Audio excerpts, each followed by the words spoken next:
This is Masters in Business with Barry Ritholtz on Bloomberg Radio. This week on the podcast, I have an extra special guest.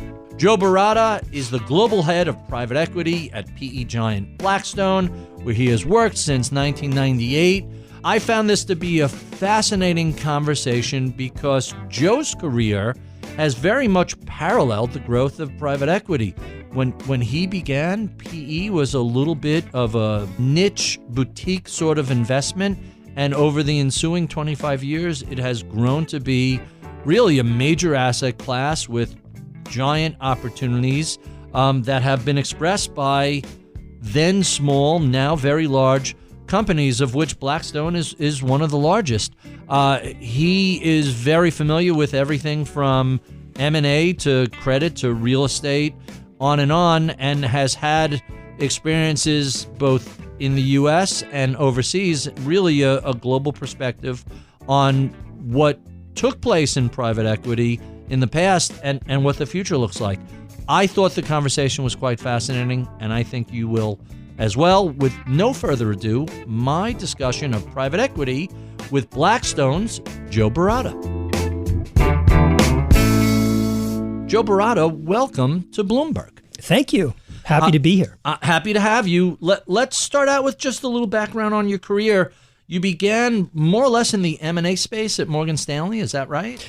Yeah, right after I graduated college, I went to Georgetown in 1993. I got an analyst job at Morgan Stanley in the M&A group, and that's a kind of 2-year training program, and I did that, and that was painful. I can imagine. It sounds like a good background for someone who eventually ends up buying companies.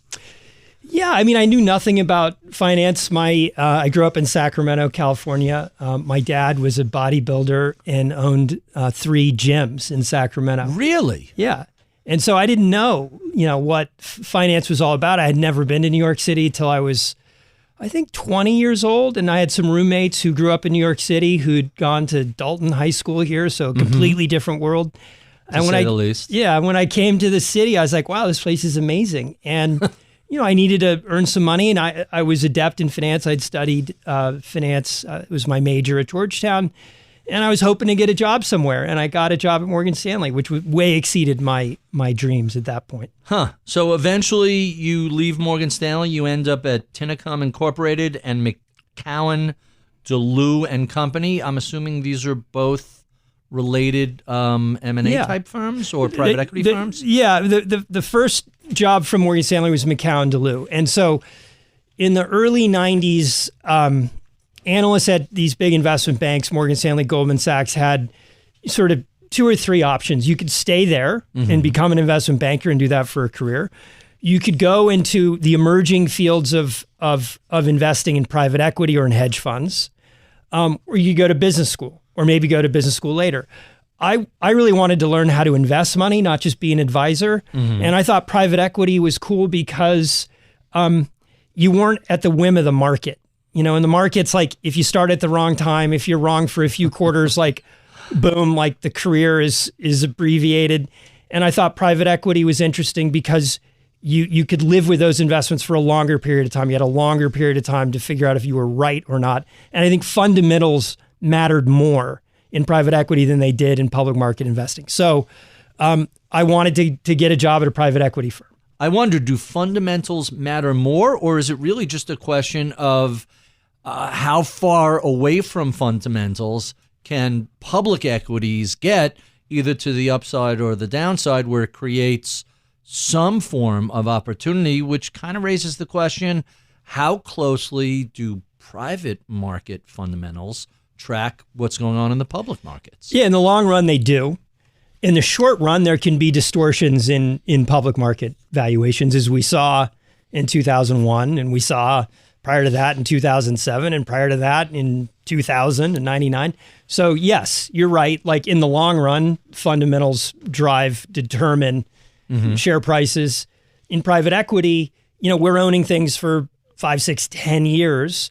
And we're not subject to like the vicissitudes of the market in the short run. We never have to sell, only when we want to, because we control the companies.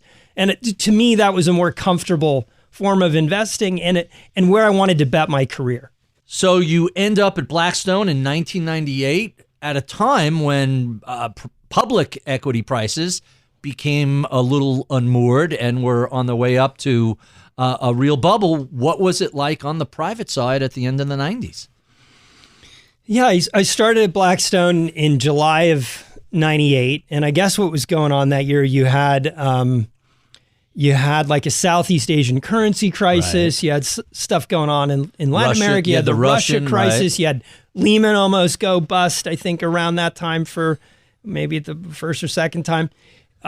And so, yeah, there was a lot of volatility. Private equity was still, I'd say, in the first phase of its existence. Mm-hmm. And Blackstone was one of and that's why I joined Blackstone. It was one of the leading firms in that moment. It had a lot of momentum. I think they were operating at the really top of the industry, really smart people, good track record. And I wanted to attach myself at that point in my career. I was 27 years old. Mm-hmm. I wanted to attach myself to a firm that I thought really had a lot of growth potential where I could learn from the best people in the industry. And that certainly was what I found there. And today, private equity has become immense compared to 20, 25 years ago. We'll talk a little bit about your time in London later, mm-hmm. but I love the announcement when you were promoted to global head of PE from Blackstone. They said the 73 investments and pending deals you were involved in combined for $117 billion in revenue, the equivalent of the 13th largest company by revenue on the Fortune 500 list, meaning your team, your group, would be a Fortune top 20 company. Yeah. Tell us what that growth has been like over the past 25 years. It seems a house of fire. Yeah, when I started at Blackstone, we just started investing our third private equity fund. It was about $3 billion in total size. We had our second real estate fund, which was, I think, about $1 billion, 2 or 3 right. size. I think we just raised a small credit fund, which was $900 million. And then we had an M&A advisory business. And the whole firm was maybe 200 total employees, right. Not just investment people, total staff. And today we're knocking on the door of 5,000. I think we're 4,500 or something like that. And the size of our private equity business is, we're now on our 9th fund. We have associated funds in Asia and an energy transition and a long-dated vehicle that allows us to hold things for 15 plus years. And I think if you add it all up, we have about $40 billion of funds that we're currently investing in their investment period. And the total AUM of our private equity business, AUM, assets under management, is roughly 80, 90 billion. So, mm-hmm. I mean, we're materially bigger than we were 25 years ago. Even when you read that announcement that was 2012, yeah. We're probably 3 times the size as we were in 2012, both in terms of the aggregate revenue of our companies, size of our portfolio. Mm-hmm. We're probably now something like 150 total investments, many hundreds of billions of revenue, hundreds of thousands of employees if you add up all of the companies in which we're invested. So it's been really significant growth. And, why is that? I think because the private equity investing model has been really good for our clients, which are state pension plans, sovereign wealth funds, ensuring the retirement safety of many tens of millions of people. So you're anticipating one of the questions I'm going to ask you, which might as well bring it up now. Over that 25-year period, or even the past decade, where you've mm-hmm. tripled in size, it's more than just quantitative. It seems like private equity is qualitatively different than it was back in the early days.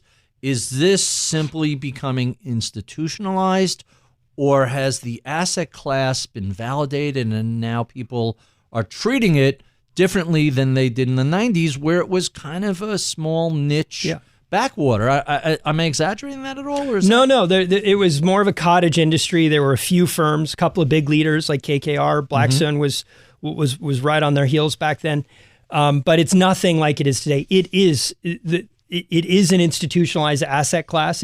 There's definitely been proof of concept for large-scale institutional investors and even retail investors that we can produce sustainable, predictable above public market returns, and we've become better at what we do in buying control of companies, engaging with them, making them better, helping them grow.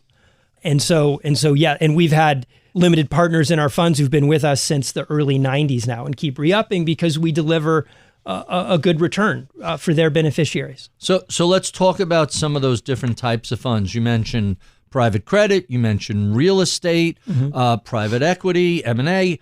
What is energy transition? That sounds quite fascinating. Yeah, energy has been a major investment theme across many of our businesses in credit and corporate private equity. And we have, for the last 6 or 7 years, the way we've been expressing investing in energy is an energy transition. So in companies that are helping accelerate the transition from burning hydrocarbons to produce electricity and energy to renewable sources. And so in private renewable meaning wind, solar, nuclear, whatever. Wind, solar, electrifying the economy, getting off of oil and gas. And it's all kinds of companies engaged. It's not just power generation from those sources, but it's companies that are involved in consulting, in utility services, in companies that make components that are helping electrify the economy in electric vehicles or in HVAC systems. So it's a whole broad spectrum of investing in the energy complex focused on the transition from hydrocarbons to renewable sources. We take for granted totally that you're out in a car, you could pull over anywhere and tank up with gas. It feels like we're very early stages of transitioning to being able to pull up somewhere and spend 10 minutes charging the car to get you another 100 miles or so. Is that the sort of infrastructure we're talking about? In addition to all the obvious ones we've mentioned? That's part of it. I mean, we're not specifically investing in charging stations. We actually have assets where those are going in, or we're investing in components that are part of manufacturing those facilities. But yes, that's the kind of thing we're talking about. That is part of the energy transition. And you had mentioned private credit before. That seems to have been a giant growth area, especially when rates were at zero and people weren't seeing a whole lot of returns from fixed income. Well, yeah, the private credit market, I think, is really attractive. And it's actually been around a long time. I mean, there have been leveraged loans and high yield bonds since the 1980s. And as an asset class, they've performed extremely well with low incidence of loss, good returns. You get paid for the incremental risk that you're taking in a more leveraged capital structure. So it's been a great asset class. It's attracted a lot of capital. And the way buyouts are being financed is evolving away from big syndicated capital structures committed to by banks to now the people who are actually going to hold the risk, firms like ours and Apollo and Ares and others, who are actually lending money directly to the people who are borrowing, instead of going through the banking intermediaries. So how much of this is a function of a trend we sort of began in the 1990s? As companies got larger and larger, it seemed like banks went upscale with them and left sort of a gaping void in the middle where, mid-market companies didn't have a merchant bank that could facilitate loans, credit, anything along those lines. I think private credit has filled the hole for these smaller businesses, but really not on the full banking suite. There's plenty of great smaller banks whose business strategy it is to serve smaller and medium-sized businesses. But in financing acquisitions and capital needs of these middle market companies, the private credit market has played an important role in that. Yeah, really quite interesting. Let's talk a little bit about your career at Blackstone. You've been there for 25 years. That's a pretty good run. What attracted you to them in 1998 when they were still kind of a modest, small firm? Yeah, I mean, I was in my mid-20s and, looking to build a career in private equity. I liked it. I thought I could build a successful career. I recognized that it was still pretty early in the development and there should be a lot of growth in these firms. And I wanted to work at a place that was operating at the highest level with the smartest people, where I could learn the most and see if I could hang, so to speak, keep up with the big dogs. Is that the thinking? I had very modest expectations. I'm like, geez, if I can last 2 or 3 years, at least I will have done it. I will have learned something, and I'll have something else to do on the other side of it. So you lasted 2 or 3 years, and then you get tapped to go to London in 2001. That had to be a giant challenge, especially given what was taking place. The dot-coms had just imploded. It wasn't very long after the handover of Hong Kong to China. Like, a lot of things were changing in both the UK and Europe. What was that like going over to the EU and England during that period? Yeah, I mean, it's certainly not expected. I'd never lived abroad. I think I'd been to London. I'm not even sure I'd been to London. I'd been to like Paris and Venice or something. And the guy who was going over to really lead it, David Blitzer, who was a good friend and colleague, and he sort of said, "Geez, why don't you come and do this with me?" He was the senior guy at the time. And I was like, geez, okay, well. You're like late 20s at this point? Yeah, I'm 29 when I'm asked. I'm 30 when I move, and because it was 2001. And, it was just after September 11th. I'd agreed to go before September 11th happened. I was supposed to go over, in November. I ended up doing that. I remember a completely empty plane flying over to London with my then girlfriend moving to London. I had no language skills. The firm had. Do you need language skills in England? Not in England, but you're still dealing with a lot of Europe. And I'm not being sarcastic. You're still dealing with people in Brussels and people in Paris and people in Milan. It has to be useful to have skills. No, of course. I mean, France, Germany, Italy, Spain, the whole Nordic region, Sweden. To say nothing of two people separated by a common language, right? Exactly. Now, in that moment, Americans were sort of viewed as positively and as neutral. So, you could go to France. Maybe they didn't love, anybody, Germans as much, right. But these sort of Americans were tolerated, know. And we were kind of oddities at the time, particularly in private equity, which was still really in its infancy. Right. In November of 2001, when I moved over, the industry wasn't called private equity. It was called venture capital. And it wasn't technology. Venture capital was the nomenclature for everything that was basically a private investment. But you're not dealing with startups. You're dealing with more established even more businesses. Mature companies. Yes. But, when I moved, you didn't have the single currency in circulation until January of 2002. Right. So there was still French francs and, lira and German Deutschmarks. And so that didn't happen until 2002. And it took the year for all of those local currencies to literally paper and coin currencies to come out of circulation and have euro bills. Really a period of transition. And you're stepping right into the thick of it. Right into the thick of it, trying to figure out what did two young, my colleague David Blitzer, I think he was maybe 31, I was 29. And there we were, two young Americans, no language skills, like, what are we supposed to do? Now, the firm had assets in the UK. We own the Savoy group of hotels, which is the Connaught and Claridge's and Savoy. A nice sized property. Which is a good asset, a nice calling card. We had actually two investments in Germany in telecom infrastructure that in that moment weren't doing that great. And so we did, but we were kind of trying to do deals by airplane from New York, and that's not functional. Right. So Steve said, we got to have a real presence. We have some assets. We had some real estate guys there. My friend and former Morgan Stanley analyst colleague, Chad Pike, ran our European real estate stuff. And David and I moved over to do the private equity And when stuff. you say Steve, for those people who may not be familiar with, tell us about Blackstone's boss. Steve Schwarzman, our co-founder and CEO and chairman and, amazing mentor and great business. Who, by the way, we were supposed to have on the show, and a little thing called COVID came along and interrupted us. Literally that end of March, beginning of April, when his book came out. Yeah. And you have to get him back. He's way more interesting than me. Well, so far you're pretty interesting. So you're raising the bar. So you moved to the UK. Yeah. You're an hour or two hop from all the key places in Europe.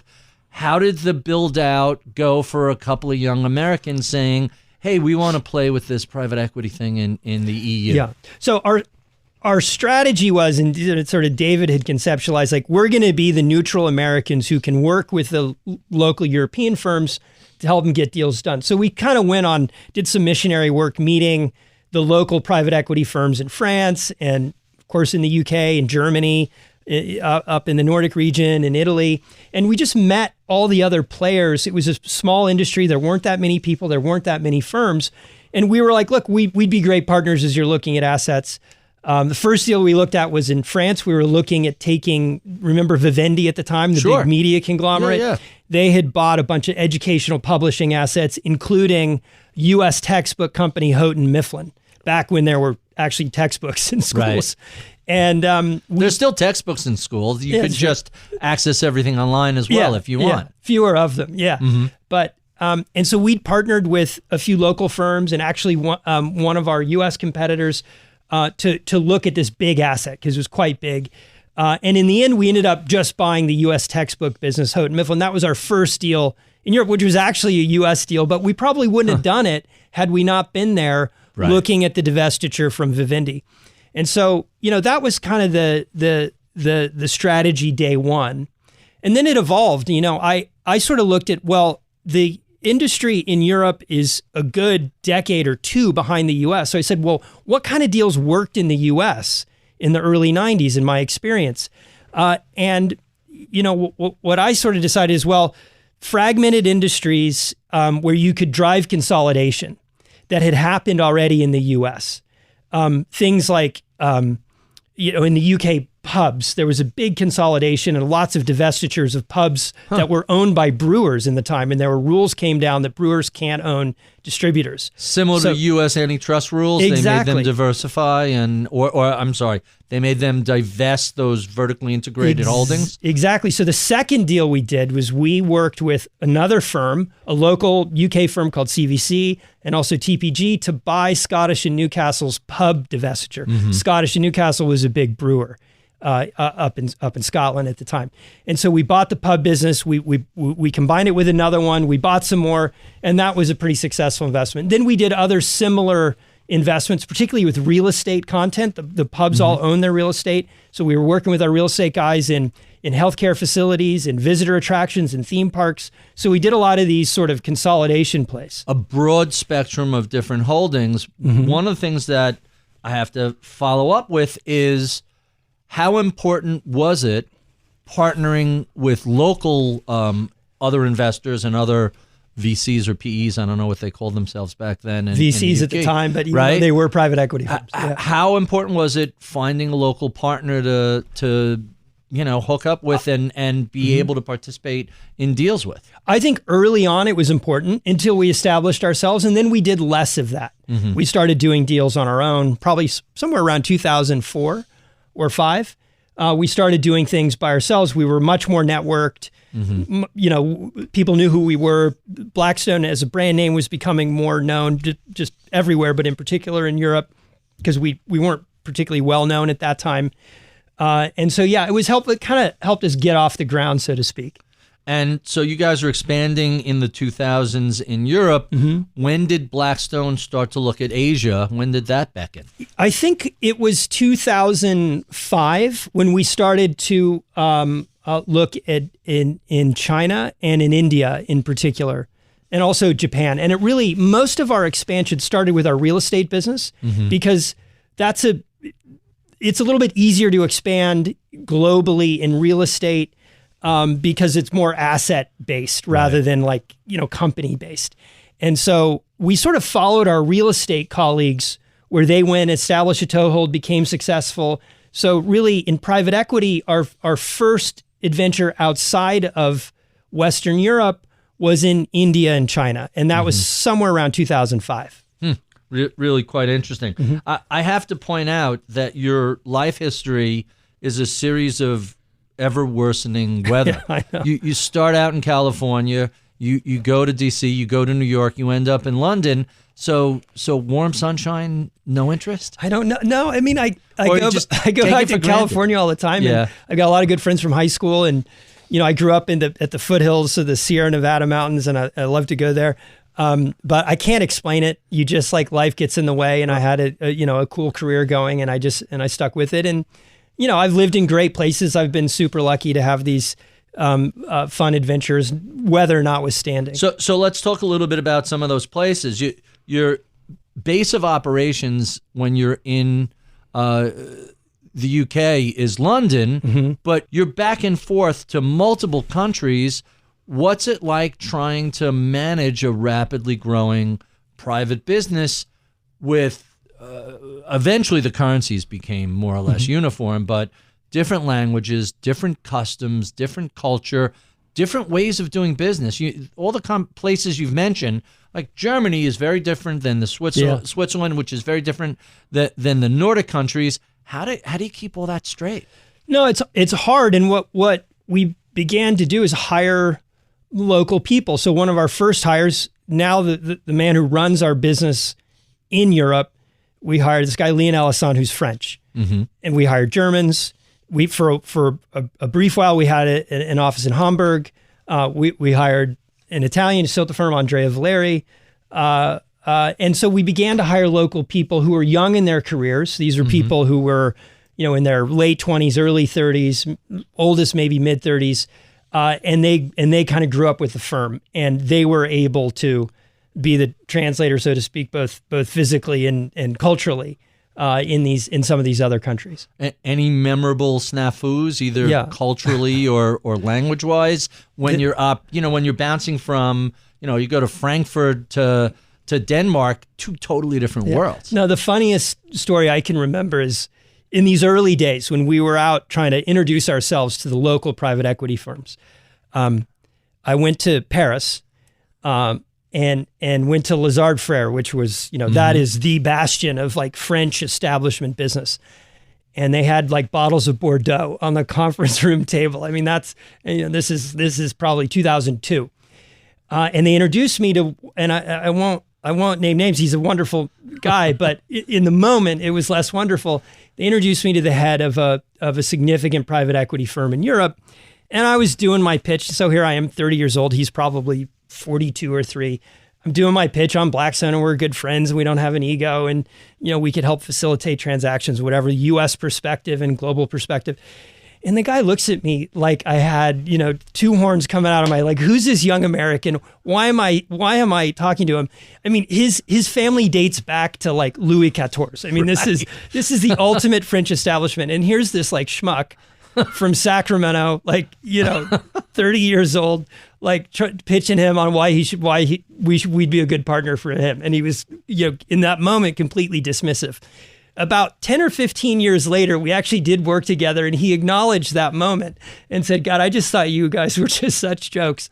But it ended up being, that was like an example of like, I just think we were discounted. But it was really early in the development of private equity. So even like undergunned us could be successful. I was waiting for you to say, and it was 10 a.m. and they broke open the bottles of Bordeaux. Well, they definitely did that. And everybody started drinking, and we looked at each other. Can we have a drink at 10 in the morning? That was and you couldn't wear brown shoes. You could only wear black shoes. You weren't taken seriously. Is that true? Yeah, no, the whole dressing custom. What, we're both sitting here in blazers without ties. Yeah. He wore ties. Who cares about brown shoes? It's a real thing in Europe. I mean, at least it was a faux pas back then. Yes, brown shoes are for like, casual shooting or something. Oh, really? Yeah. I never would have guessed that. Really quite interesting. Yeah. By the way, there are a lot of different names for Blackstone. I've heard people say Blackstone, Blackstone Group, Blackstone Partners. I know there are lots of different funds. I'm assuming that all these different names all come from different work products, different strategies, different funds, or is just everybody getting this wrong? Yeah, no, that's right. I mean, the firm's called Blackstone, period. And within Blackstone, in our private equity, funds are called Blackstone Capital Partners. In our real estate, it's Blackstone Real Estate Partners, and then there are variants on that theme. But you're not wrong. I mean, there's different names within the individual businesses, but we all work at Blackstone. It's one firm. Unified. Makes a lot of sense. So let's talk a little bit about the state of PE investing today. We're coming off a period of low inflation, low rates, and suddenly we have higher inflation and rising rates. What sort of a challenge does that present for private markets?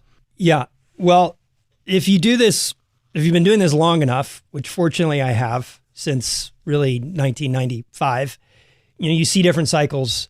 And you see what happens when capital becomes cheap and money becomes easy and interest rates are lower or not really a factor, valuations go up. And you saw it, of course, in the late 90s in the tech sector. You saw it in the financial services sector in 2006, 7, 8, before the financial crisis. And so as we were watching the Fed's reaction to the financial crisis, pushing rates down and keeping them down, we were like, geez, this probably is not going to last forever. And that doesn't seem to be the natural state of affairs. Right. A growing economy, zero cost of capital, markets compounding at 15, 16, 17%. What could go wrong? Like that probably isn't going to happen forever. And so, my base case was that it wouldn't. And you'd have, I called it wonkily, like mean reversion in global cost of capital, which means rates would go up, market risk premiums would go up, PE multiples would come down, credit spreads would probably gap out.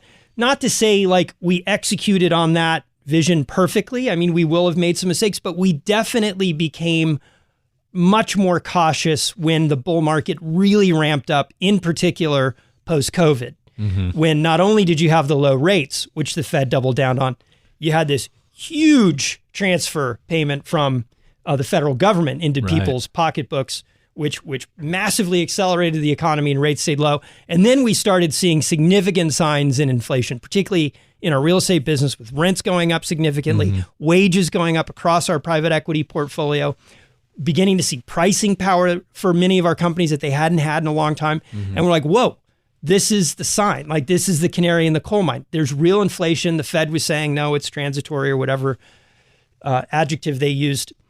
And we became more cautious. And so I'm proud of how we navigated that cycle. And I think we're in a more normal world. To me, this world is normal, not abnormal. With real positive real interest rates. I mean, inflation's higher than normal, but that's going to come down.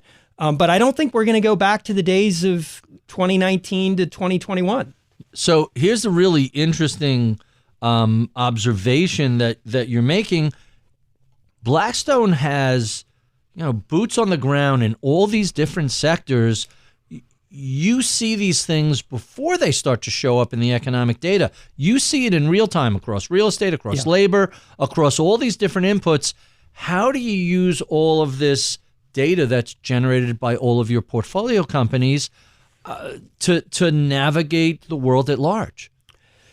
Well, one thing that John and Steve have done is to make sure the firm is really joined up across our investment businesses. So we share themes and we share these economic signals. And at the top of the firm, Steve, John, a few others of us who are on the management committee are really able to push down into the organization, like what we're seeing, and to change investment behaviors. And so that's what we were able to do to a large degree, is to become more conservative, to become more cautious on valuations. As we started seeing evidence of inflation and thinking that rates were probably going to go up at some point. Again, we're not perfect. I'm not saying we're clairvoyant and we handled everything perfectly, but in general, we became much more sort of risk averse, risk off in that, mid 2021 period. So it's not like the public markets where you could say sell here, buy there, because you have such an obvious print in prices, but you're looking at valuations and what sort of multiples you want to pay. Yes. You're looking at the cost of capital and how much margin or leverage you want to assume. So when you're adjusting your investment posture, you're basically saying we're going to take more risk or less risk based on what's going on. So clearly that was a great time to pull back in mid-2021. And we sold what we could, right? I mean, as much as we could. To your point, like, it's hard to turn on a dime and say, sell the whole portfolio. We can't do that. But we can. Things that are mature, things where we've realized value. Sometimes we've taken companies public and we can sell stock. Right. We leaned in to exiting what we could in that period. So here we are, end of the first quarter, 2023. What's the environment look like relative to mid-2021? Obviously, rates are higher, but prices seem to have come down a bit. How are you looking at the investment environment today? I think starting with the fundamentals, the economy's quite sound. Mm-hmm. We're seeing in our businesses real stability across most sectors. So let me interrupt you right there. I've been hearing recession chatter, it seems like for 6 months at least. Sounds like you guys aren't aggressively we're in a recession or about to have a recession. 6 months, it's been almost a year. People were declaring last summer we're already in a recession. I'm assuming you guys We're not seeing evidence of it in the portfolio. I mean, there is some degree of like heightened caution concern because when you do take rates up and really tighten financial conditions, there are consequences in the economy at some point. But we're not seeing it. We're seeing maybe wage increases beginning to decline. So the rate of increases is declining. We're seeing some companies have less pricing power maybe than they had a year ago. But we're seeing solid demand. We're seeing full employment. We still continue in many of our companies to struggle to fill open roles. So overall, the picture we see is of a reasonable economy with some risks to the future. But whatever recession we may have, I don't think is going to be really significant. And you guys, your bread and butter is not forecasting the economy. No, I don't want to suggest that that's what we hear, but it is looking at what's more attractive and what's less attractive. So let's talk about geographies and let's talk about sectors. What's appealing? Well, we're spending in our private equity business. We're spending all of our time looking at things that touch the public markets because that is where the valuation correction, has really happened. Where you can transact at prices lower today than they were 2 years ago. And so corporate carve-outs, public to privates, the last few deals we've done, a bit of large corporate carve-out from a large, important American corporate, Emerson. We bought their climate technologies business called Copeland. We recently announced the take private of a technology company called Cvent, which was publicly traded. And so in terms of where our teams are spending time, it's in and around sort of public market situations. That's very interesting because we typically think of private equity as looking at these mature non-public companies. I guess you kind of forget, hey, when stock prices come down enough at a certain point, that valuation becomes really attractive if the assets themselves are productive enough. Yeah, I think a big chunk of what we do over our history has been taking companies private and doing corporate carve-outs from public companies. So non-core assets that a large company's divesting. Family-owned businesses. Sometimes we buy things from our competitors, particularly if we think we can make them a lot bigger through acquisition or other things. But that's not uncommon to see private equity firms taking companies private and transacting with public companies. In terms of sectors, I think the real value dislocations have happened in the technology industry. So certain elements of technology, particularly in software, we think are much more attractive than they were a couple of years ago. Not to say they look overwhelmingly cheap, but certainly more attractive than they were. I think that also there's a bunch of businesses that are manufacturing things that must exist in the physical world, to cool or heat the environment, food, the distribution of essential medical products, the whole energy transition. These are physical assets. And we want to invest not just in digital virtual assets, but also in physical assets. So I think and the market hasn't loved owning manufacturing industrial type businesses. Those do seem to be valued relatively more attractively. Well, the past decade, the intangibles have been super attractive. Anything with a patent, a copyright, an algorithm underneath it. Because you don't have this, obviously, and I'm not going to teach you about the private equity business, but for listeners, you don't have the same capital costs, you don't have the same labor costs. There's a scalability there that you don't get in the real world, which probably is why a lot of real world assets eventually become attractively priced. Is that a fair way to look at it? Yeah, and businesses that just have to exist. What about geographies? Where are you looking around the world? What's an attractive place that people probably overlook? I think people are very negative on the UK. And post-Brexit, is that the driver? Not only post-Brexit, but now, in this kind of world of inflation and dislocation and, conflict near the continent, like all of that is conspiring, I think, to make markets look relatively attractive, in particular in the UK, where we own a lot of assets and will continue to buy businesses. India is very attractive. It is a rapidly growing economy with a highly educated workforce that, with supply chain dynamics now moving toward Southeast Asia and India. We've had a big business there for a long time, and we see really attractive assets. Let me ask you about India, because it feels like, at least in the public markets, India is always on like a year or two away from being the next big thing, and it just hasn't seemed to happen. What are the challenges of investing in a place like India? What we've found is that control is important in India. You want to be able to control the exit. You want to be able to ensure that you're bringing in best-in-class management that's really perfectly aligned with you. Economically, that's a big thing. Incentive alignment in India has been a harder thing.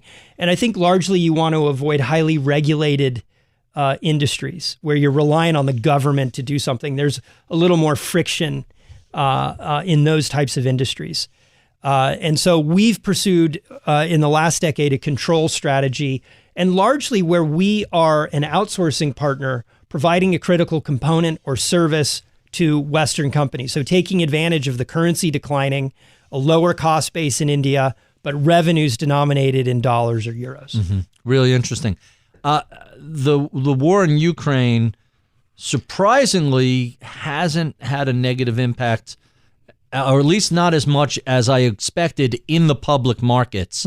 How are you looking at a geopolitical event like that affecting, what's taking place on the continent?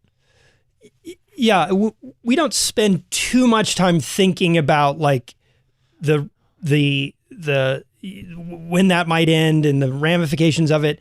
We do think at some level it does affect the cost structures. Energy prices are higher.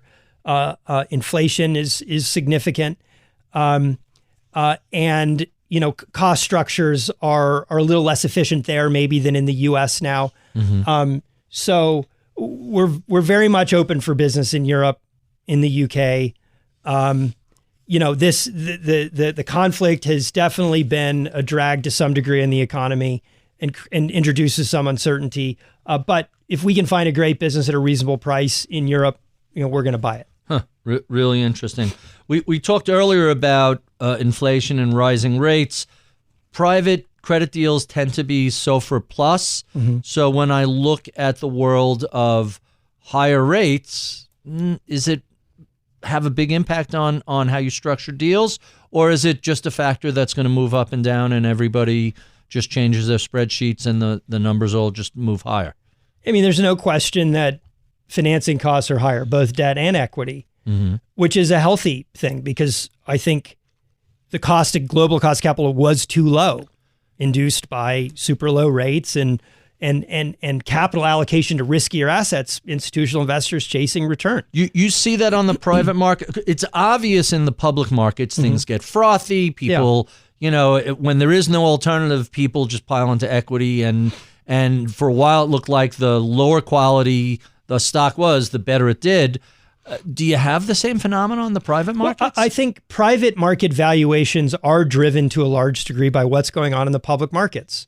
So if your alternative as a company is to go public at a given price, you're probably not going to sell it to a private equity firm at a much lower price. So yes, private equity valuations are influenced very significantly by what's going on in the public markets. That's why, as an investor, I'm much happier today because we're able to buy things more cheaply. And the fact that financing costs are higher kind of is neither here nor there because our returns are not predicated really on the cost of financing. They're predicated on buying a good business, doing something to make it grow more quickly, and having an attractive exit when we come to sell it, which means it has to be a good business. It has to be growing.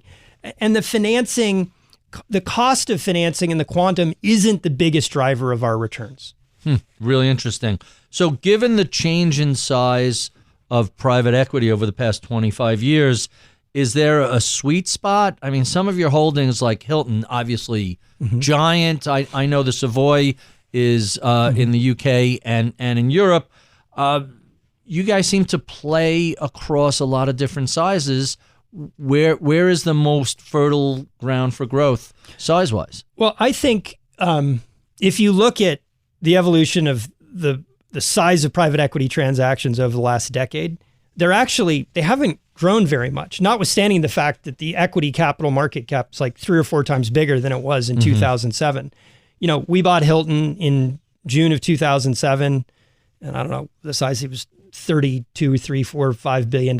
Like the last $30 billion deal we did, I mean, we bought Medline in 2021, in 2021. So I actually think at the large end of the private equity market, we're undercapitalized. It's very hard for us to assemble much more than a $5 billion equity check. And there are thousands of companies in the US that are $10 to $15 billion plus enterprise value companies. So we have to work with our investors, our limited partners, other private equity firms to assemble a deal that gets much more than $10 billion of enterprise value. And there are many more $10 billion companies today than there was 12 or 15 years ago. So I think the large end of the market we think is the most attractive. It's where we play. It's where we have competitive differentiation. And it's where you find better quality businesses. At what point does size become the enemy? It sounds like you can scale up by partnering with lots of other PE firms. Is there a ceiling? Or at what point do you look at something and say, hey, that's just too big to try and take a bite of? I mean, I think the biggest deal that's been done in the last 10 years is around $30 billion. And that, to get that done, we had to work with 2 of our competitors, which is fine, but we'd prefer to buy things on our own, just Blackstone, with our limited partners. You want the control and be able to set how you're going to exit or how the firm's going to be run. Well, it's not necessarily a problem to do that with some of our friendly competitors, but really our preference is to do it just by ourselves. The answer is we can't really get deals much bigger than, $10 to $15 billion done on our own. And I think that's right now a little bit, plus the financing markets are less liquid and there's less quantum available. So I think that's kind of the realm we're in. And like I said, those companies aren't too big to make good returns with. I mean, you have a bunch of companies that have $1 trillion plus market caps. That's right. So what is $10 billion? If Apple decides it wants to buy something for 10, 20, 30, 40, it doesn't blink. And there are a lot of companies like that. Really, really quite fascinating. So you do some really interesting work at Blackstone, including serving on a lot of portfolio companies' boards. First Eagle Investment Management, you mentioned Medline earlier. Ancestry.com is probably things people are familiar with. Tell us about those experiences. What is it like being on these boards, and what sort of input do you give to management there? Well, what brings me energy and joy in my job is investing capital and working with companies. So the way I do, this job, in addition to, managing a bunch of our people and engaging in other stuff at the firm, is I want to keep a hand in the investing and engaging with our companies. So yeah, there's a few companies where I'm closely involved, and I sit on the board and I help their management teams plot strategy and deal with important strategic issues. Our model is not to run the companies. We find great management teams, we back them with capital and support, and we let them run the businesses. So we operate from a board level and really focused on key strategic and risk management variables. Really quite interesting. What sort of new markets are you guys considering? What are you looking at that might not have been on the table a decade ago?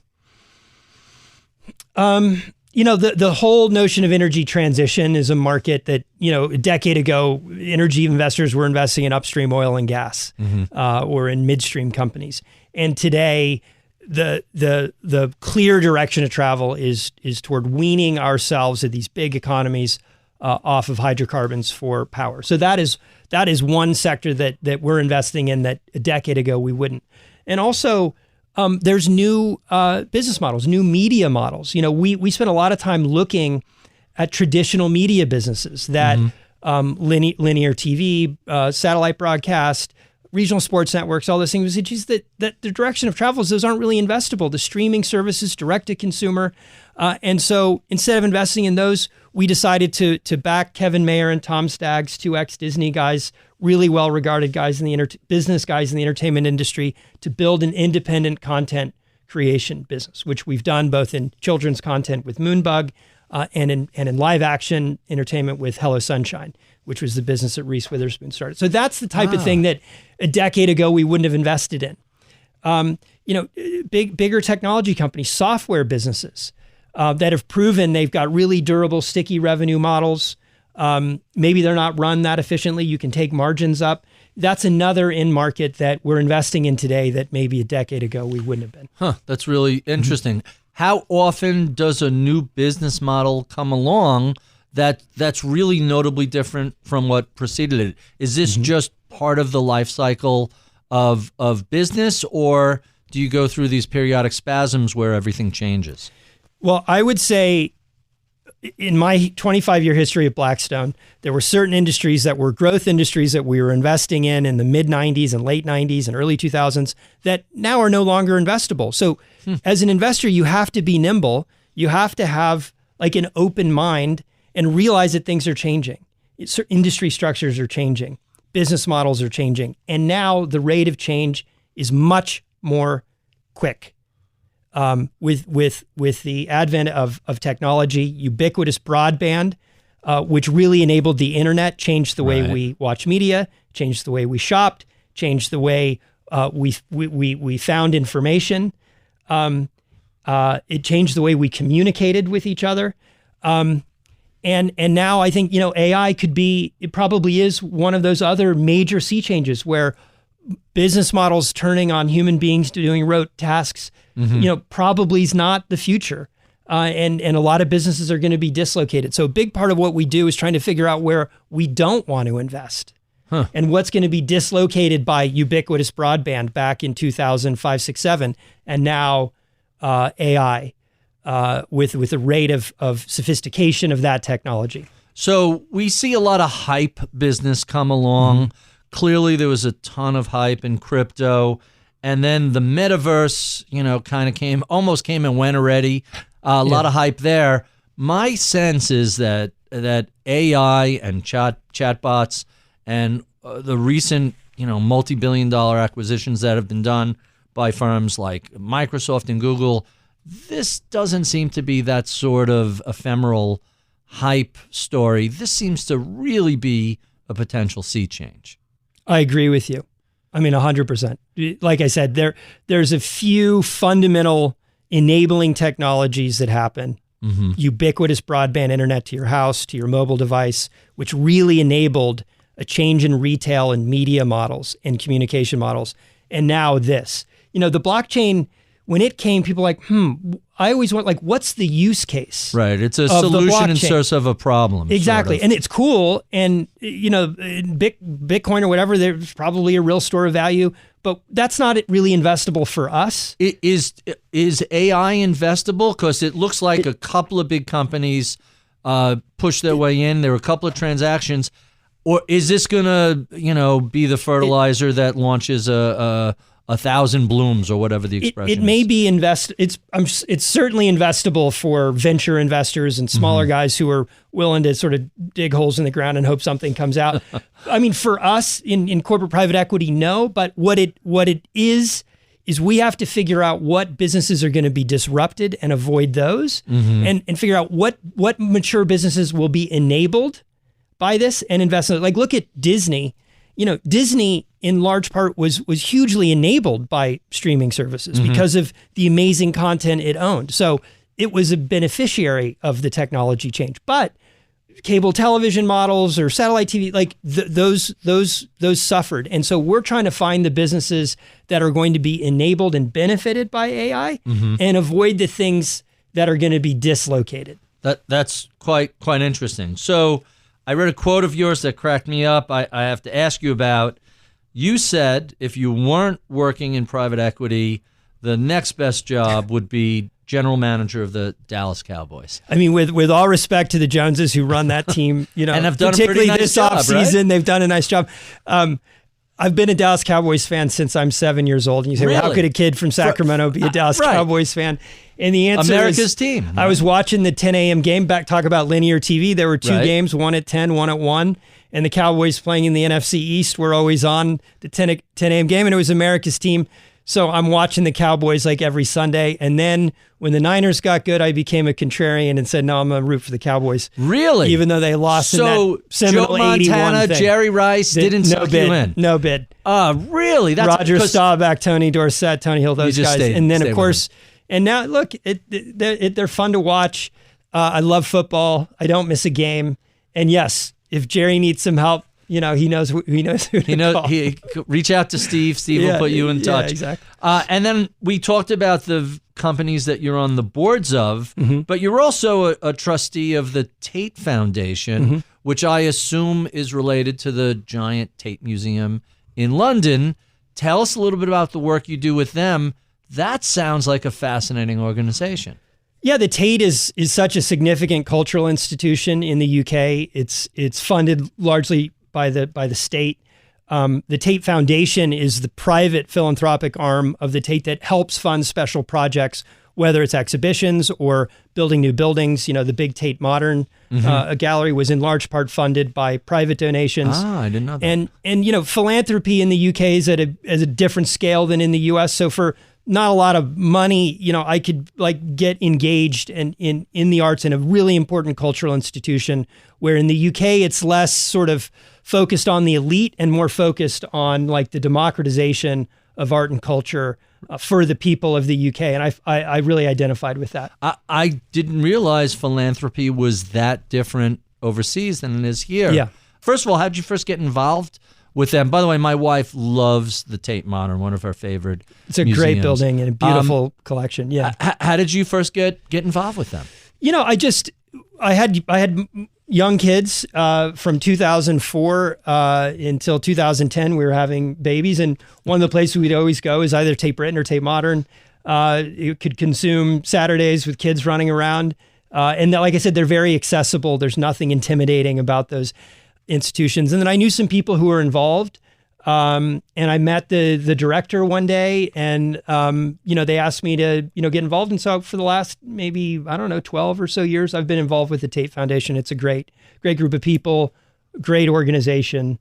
So yeah, that's been a fun sounds like a lot of fun. So before we let you go, we're going to jump to our favorite questions that we ask all of our guests. Starting with, you mentioned streaming. Tell us what you've been watching. What keeps the family entertained? I just got done with Daisy Jones and the Six. I'm halfway through it, really loving it. Where the music is amazing, the whole aesthetic of it is amazing, the acting's amazing, the music is great. And it also happens to be a production of one of our portfolio companies, Hello Sunshine. Oh, really? And That's it is the perfect example of what we thought Hello Sunshine could do, the convening power to assemble that amazing ensemble cast, amazing music creators, and create something that is really important to in this case Amazon Prime, to be an important counterparty to the streamer. So I'm really proud of what they did there, and it's a great show. Yeah, supposed to be sort of loosely fashioned after the Fleetwood Mac story with all the cross relationships. I think they nailed it. I really think they nailed it. The other one I love is White Lotus, which is fantastic. Not a Blackstone related thing. Also awesome. So I really like the first season. I haven't gotten into the second season yet.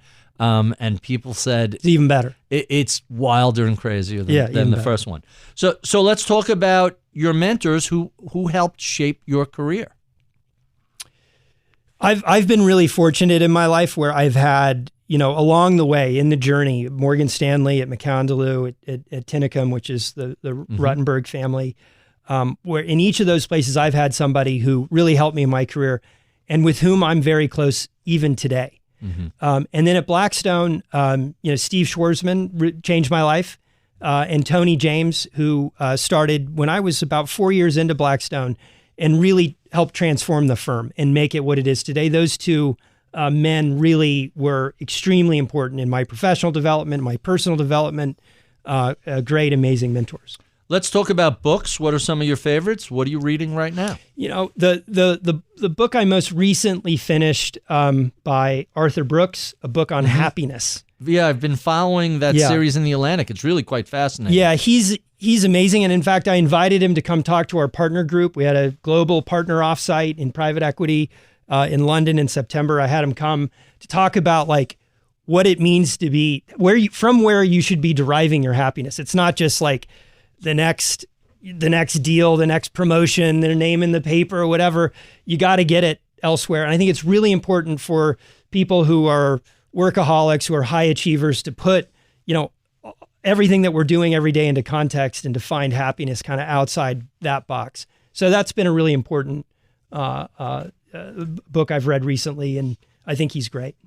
Really interesting. We're down to our last two questions. What sort of advice would you give to a recent college grad who is interested in a career in private equity? Patience. I think the one thing I've seen in this generation of people like me and you is we all were impatient. We all wanted to get there fast, but I think it's entered a new level because people start so early. You have to do so much to get in college.